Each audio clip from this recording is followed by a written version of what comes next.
13 edition of the Position Preview. Right here, WinDailySports.com. Stoweby joining me today instead of Jason Mizrahi. Stoweby, how you doing today? At STOWEBY is where you can follow him. Follow me at JJansen34. How you doing today, bud? Oh, I'm doing great. You know, got a little double dose.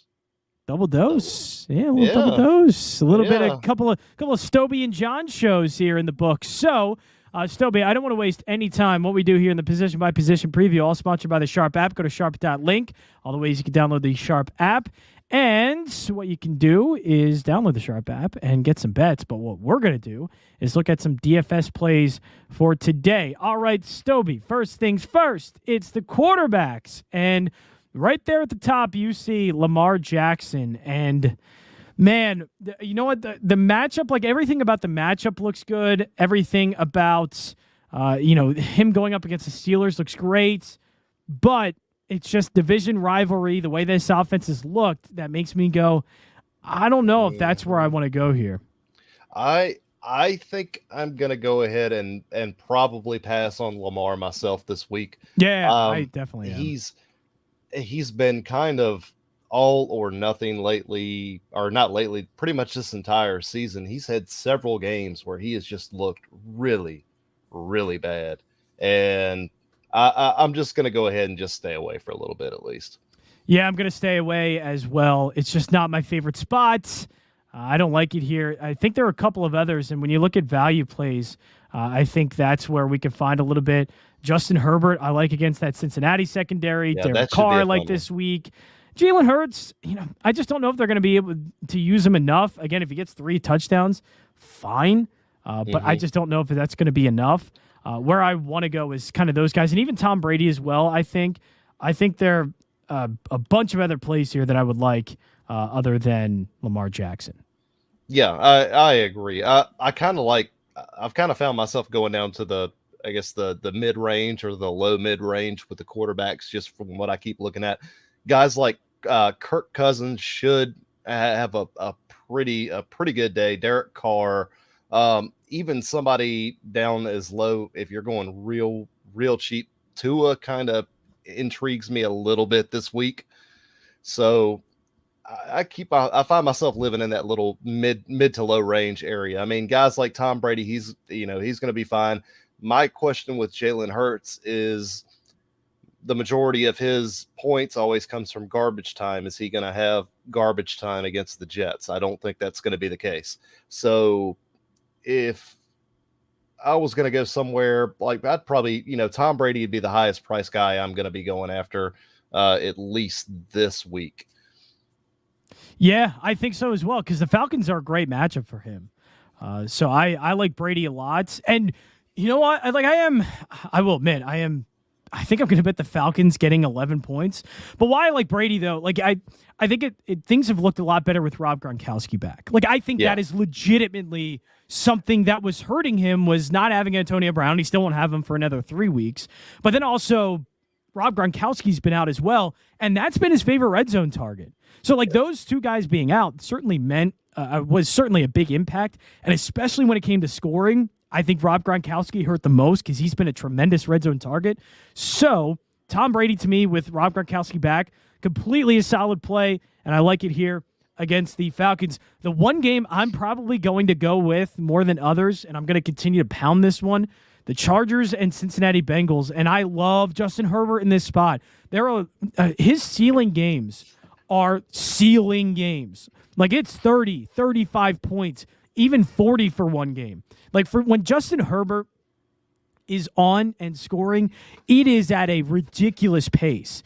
So with the way that he played last week, and usually, there's been a couple of weeks where back-to-back he's gone, just only 15, 16 points each. He's had that a couple of times, but most of the time, when he has that bad game, usually following it is that ceiling game. And I think against Cincinnati's secondary that ranks as one of the worst in terms of yards allowed in the passing game per game, I love this spot for Justin Herbert, and I will probably be putting him in almost every single lineup I do. Yeah, that makes a ton of sense. That should be That should be a very, very high scoring game when it's all said and done. Yeah, I think so. so. Because look, Joe Mixon is, when we talk of running backs, I think Joe Mixon's going to be great against that rush defense. And Yeah, I was actually gonna. That was gonna be the first guy I brought up when we switched over to running backs. He's going to be great. And we will. Oh, but it's just that in this spot, I do think it's high scoring. I think these two teams, these offenses, match up really well against these defenses. So I think this is going to be a really good spot. And Justin Herbert benefits off of that most for me. And also, Derek Carr. Now, the problem with that is he had one really good game against Dallas, and that's only one in the last 4 weeks. But this Washington team is ripe for a huge letdown on defense. They're playing well above their heads, I think, defensively, because for most of the season, their secondary has been getting crushed, and then all of a sudden it gets good out of nowhere. Like, I think we get a little bit of regression to the mean again, and we start to see this Washington defense get torched through the passing game like they have been. Yeah, I think that's completely fair. I like targeting Derek Carr. And then you can get, Foster Moreau is still going to be a really good value at tight end. He should be getting targeted plenty. And, you got everybody's favorite wide receiver. Lord, I'm sitting here completely brain farting on him, but you know what I'm talking about. love a good brain fart. Oh, yeah. Oh, man. No, it's just Oakland should play extremely. Oakland? What is going on with your brain? It's late, man. It's late, man. Vegas. They're in Vegas. It's late. It's past my bedtime. I am old. I can't help it. Yeah, I know. I just feel it sometimes. Yes, and they're playing the Washington football team. Okay? Don't worry. I won't make that mistake. I'm not trying to get canceled. Yeah, no. It's the Raiders should be able to throw plenty against Washington. I don't see any reason that they shouldn't. Washington also has been playing a little bit better offensively. Heineke has looked pretty good. He's been dialing down the mistakes, especially last week. He played some pretty good football. He made a couple of bad throws, but he seemed to kind of rein it in. He checked down a little more to his running backs, and that looked really, really good going to Antonio Gibson and to McKinnon. That looked fantastic. If he brings that into that game, this game might be kind of a sneaky shootout. Yeah, I think it could be. I just don't know if I believe Washington. Like, this one could be, if you want to go with sneaky games, I get the potential of it in this one between the Raiders and football team. Like, I get the potential of it because even then, like, that would want me to go kind of with Taylor Heineke, which we're seeing here.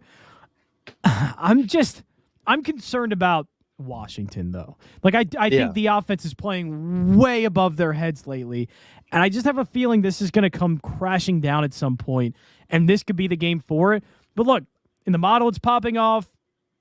Both quarterbacks are in the top 5. Like, this game is a sneaky good, high-scoring game, and if you start game stacking this one, I don't blame you because I don't think anybody else is going to, but I'll just say it's not for me. Like, it's not the game I want to stack. Yeah, that's fair. I mean, you could also potentially see a letdown in it. I mean, Vegas kind of likes it too. They've got a 49 Yeah, total. they got 49 total. It's a 2-point game, like 2-point spread. Yep. Like, everything in that game is telling you, like, this could go pretty high scoring, really close. Yep. The total's already there. 2 bad defenses. There's just something about both offenses in general I don't trust, but I at least trust Derek Carr more than I do Taylor Heineke. And so that's the spot I want to attack here. Now, the other one that keeps coming up, a couple of them, not coming up, but just a couple quarterbacks that I do want to talk about real quick. Kyler Murray, any interest in him against Chicago with him back? And also Matthew Stafford against Jacksonville. He hasn't been playing well lately, but is this a perfect bounce back spot for Matthew Stafford? But the only thing that kind of screws me up there is Jacksonville's not going to make a game out of it. Nope. Because has Jacksonville scored more than 21 points at any point? No, it's been a long time. It's been. I know they did against Miami. I think Miami they scored 20, 21. But it's been that's maybe the only time. Yeah, because I mean, every week we seem to find ourselves in the same trap, and I'm just going to go ahead and back off of it and just see what happens next season.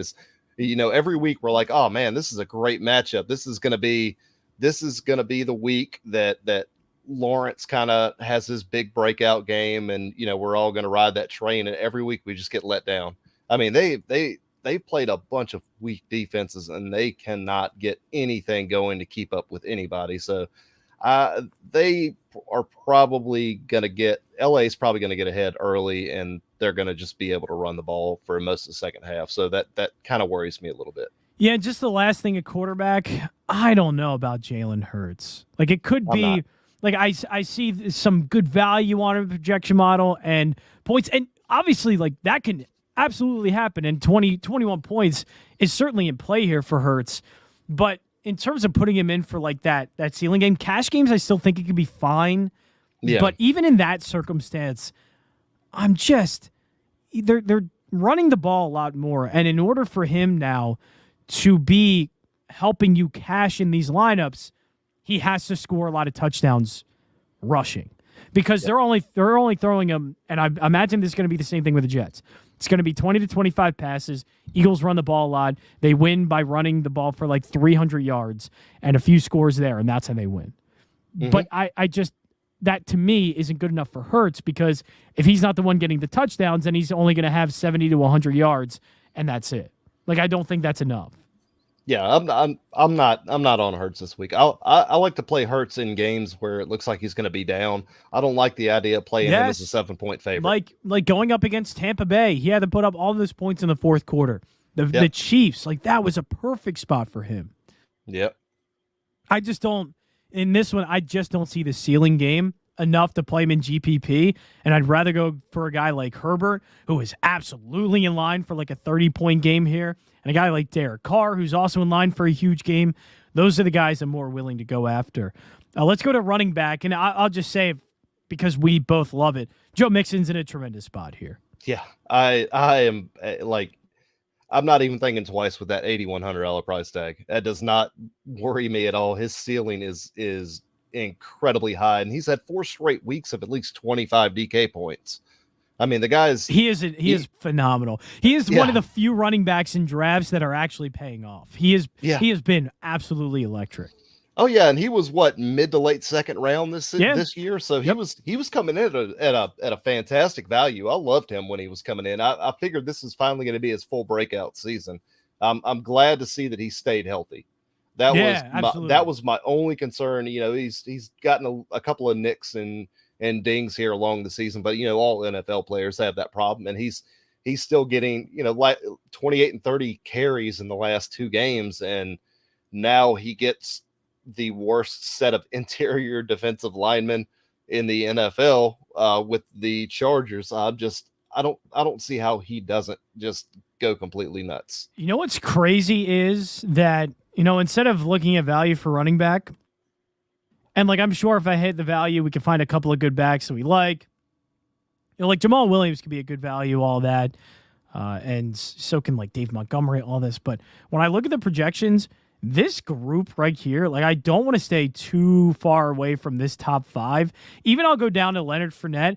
I don't want to go too far away from these guys. Now, I know it's going to be really hard with Jonathan Taylor at 9.2, but if I can get Joe Mixon instead and then go after a Mitchell or Madison, that's probably where I just go, fine with me. That's my player pool for running back. I'm not going to go too deep. I'm not going to try a James Conner. I'm not going to try a David Montgomery, or even look at some of these values and not even try a Jamal Williams at 5.4. I imagine Jamal Williams is going to be in a lot of lineups because, he's lower priced and he can put up. But like, also Alexander Madison at 7.6K is a bleeping steal to me. That's an 8K running back because of he's the guy and he's going up against a better matchup in Detroit. So I just think, you know, Mitchell, Madison, Eckler, Mixon, Taylor, if you can fit him in, and even Fournette. Like, I am staying right around those guys. That is my entire group, and it's funny that they're all just the top projected guys, but that is the group I'm sticking with. Yeah, no, I'm good with that, and I'm gonna tell you right, you can if you want to, because it makes a lot of sense, Miles Sanders, but I'm not doing it. I'm just letting you guys know. I know. Yeah, no, I completely get that. And if he finally has a healthy game, we might be able to see it. It's just A, the health, and B, he never has been able to carry that workload. And no coaching staff has been willing to give him that. Like Doug Peterson didn't. Now there's a new coaching staff in, and even Nick Sirianni's like, probably not. I'm not going to do it. Yeah. So I don't know. Like Boston Scott, it sounds weird, but Boston Scott's going to take away Boston carries Scott from gets more. Yeah, Boston Scott gets a bigger workload than all of them. Right. Boston Scott's going to get more. Like Jalen Hurts is going to take away carries from him in the RPO game. So I don't see it. Like I get, okay, what if he gets the full workload? I understand that. It's just we've been saying that for 3 bleeping years now, and it's just not going to happen. Yep. So it's been a disaster. I wouldn't mind going after a little Antonio Gibson against Vegas for that could be fine. That's fine a good mid-range. That's a good mid-range price. I'm not Saquon's not quite getting the volume, although they did say that he's going to be getting the lion's share of the work here. And I guess Miami, going against Miami, it makes a lot of sense to give him a shot, but we'll just have to see how I feel about him tomorrow. I guess why I wouldn't do because Gibson could be fine. And I'm not saying there aren't other running backs to put in. Because, again, I think Jamal Williams would be really good. Antonio Gibson. Darrell Henderson should be really good against Jacksonville. Like, Cordero Patterson, really good against Tampa Bay. Like, those guys should all be fine. But I love the spots and the talent. And just, even if some of these guys are a little bit chalky, I'm fine with it. And you know what? I'm hoping that everybody starts to go with the chalk with Jamal Williams because, like, that's the guy who's taking over now, and he's 5.4K. I want people to eat that chalk. I want people to go to Cordero Patterson again. I want people to think Miles Sanders because if Joe Mixon, Eli Mitchell, Alexander Madison, Austin Eckler, Jonathan Taylor aren't that chalky, to me, those are the guys that are probably going to outscore the entire running back group and by a good margin. Like, I think those are the guys that are just in prime spots.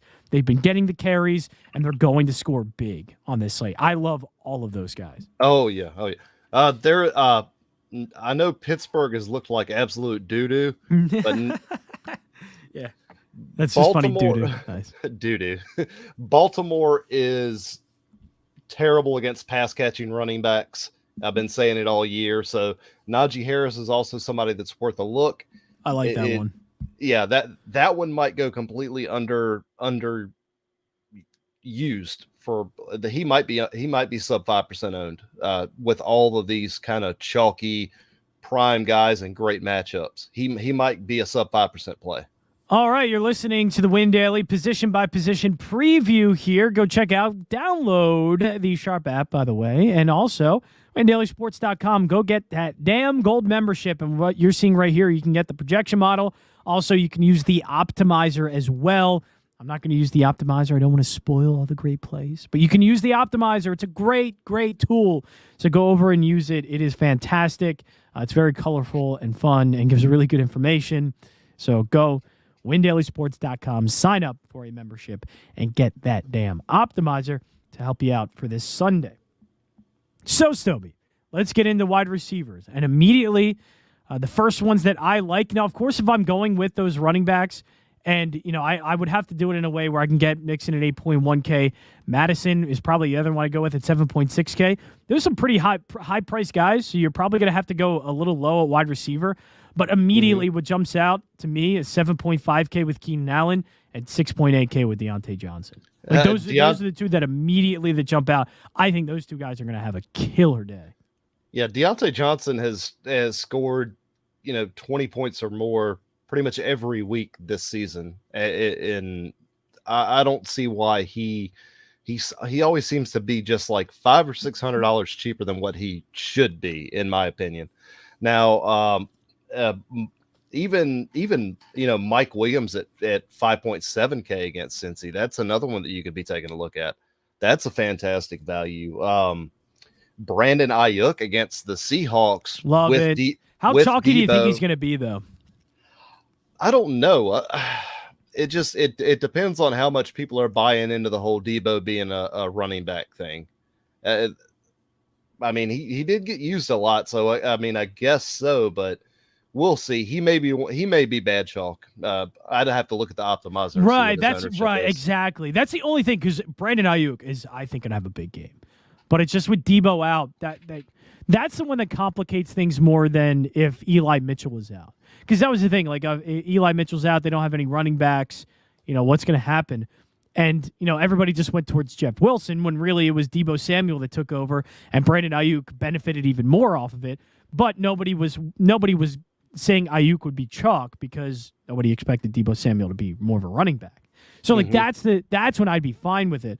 But I feel like now the direct replacement for Deebo Samuel here is Ayouk, and everybody's just going to flock to him. Yeah, that makes sense. He might end up being bad chalk when it's all said and done. I'll have to look and see kind of where cash his games. Yeah, perfect for cash game. Yeah. I don't want to play him if he's north of 15%, which he probably is.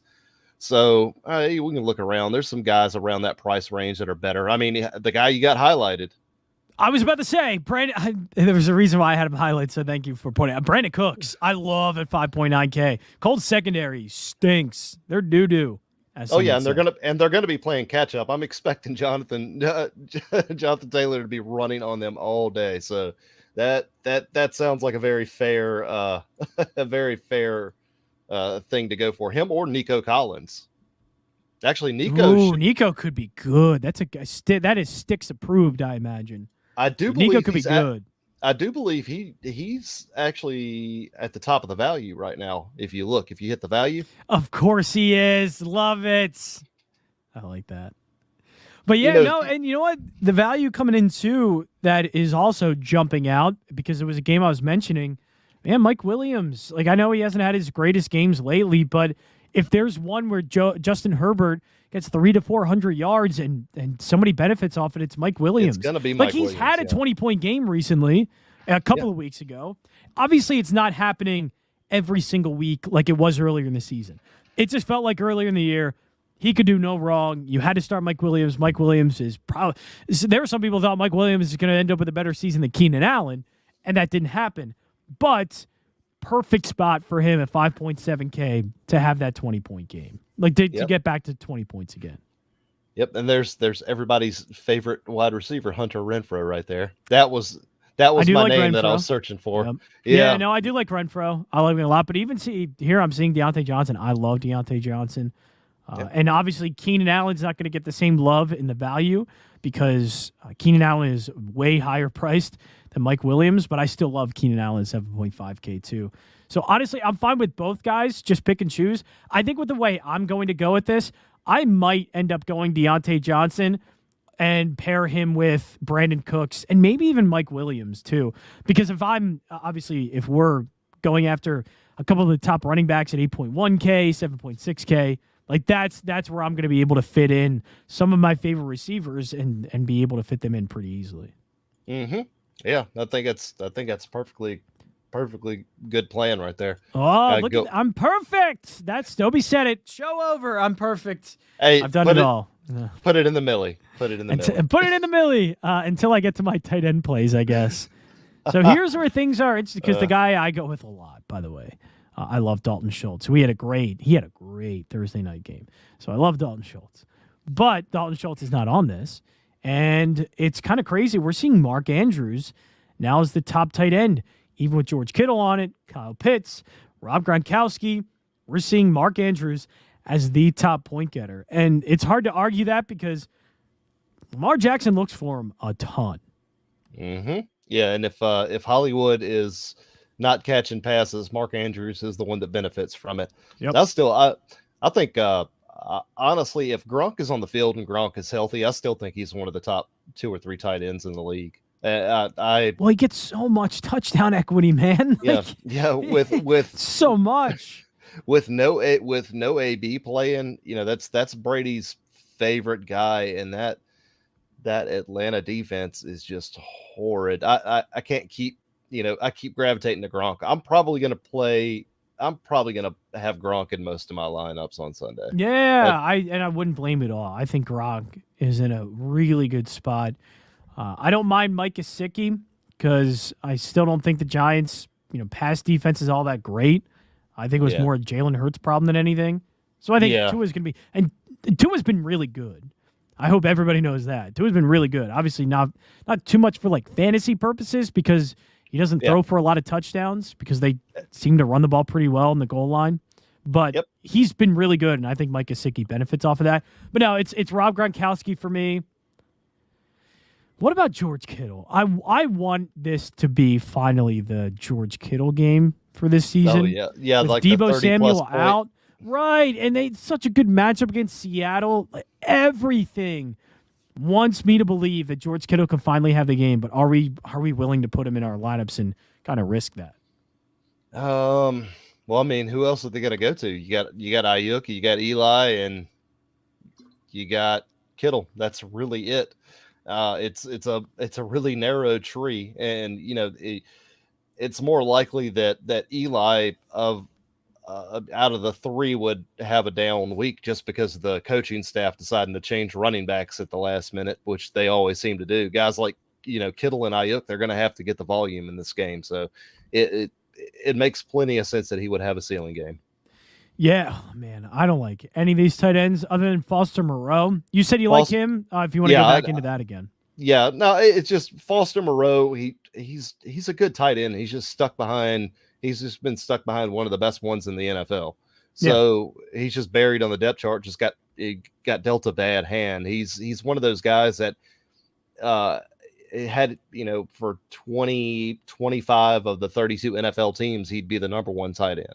He just happens to be in one of the spots where there's a premium guy there, and he should have a pretty good week this week.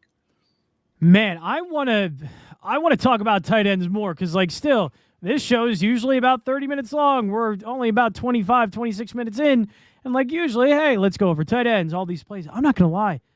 Man, I don't know where to go in tight end other than, again, Pat Freiermuth maybe in this one because Baltimore's secondary is that bad. Yeah, but yeah, but to me, I don't want to go far away from this.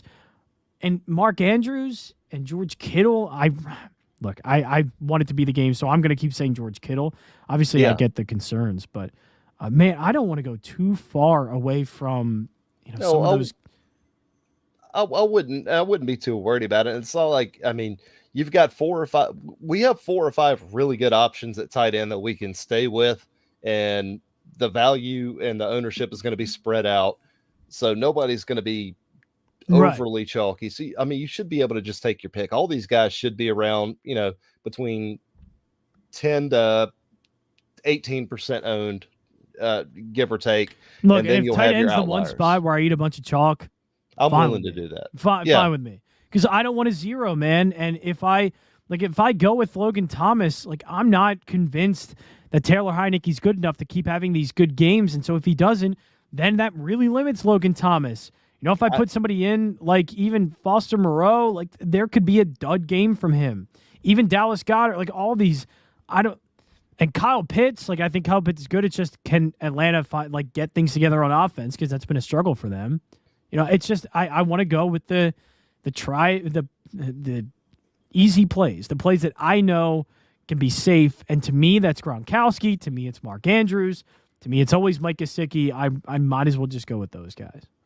Yeah, that's fair. There's no reason to drive yourself crazy worrying about tight ends just because it can be a nightmare some weeks. Yeah, so just, absolutely.